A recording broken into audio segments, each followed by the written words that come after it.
এইকেইদিন যে আপোনালোকক মিনি ব্লগবোৰ ৰেগুলাৰ দিবই পৰা নাই দেই। ভিডিঅ'বোৰ ক্লিক কৰি থৈ দিয়াহে হৈছে, ভিডিঅ'বোৰ এডিট কৰিবলৈ সময়ে পোৱা নাই। এই ভিডিঅ'টো যে বহুত দিনৰ আগৰে ভিডিঅ' হয়, মই আজিহে এডিট কৰিবলৈ সময় পালোঁ।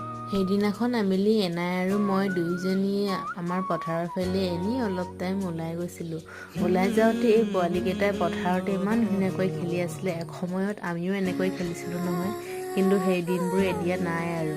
আনকি এতিয়া ইজনে সিজনৰ লগত কথা পাতিবলৈ সময় নাই। আগতে ল'ৰা ছোৱালী বুলি ক'বলৈ নাই, সকলোৱে একেলগতে মিলি খেলিছিলোঁ। কিন্তু এতিয়া সেই ল'ৰাজনক বা তেওঁ আমাৰ লগৰে আছিলে বা ঘৰৰে কোনোবা নহওক কিয়, এতিয়া কিন্তু দেখিলে মানে লাজ লাগে। কিয় এনেকুৱা হৈ যায় ডাঙৰ হ'লে মানে মানুহবোৰ।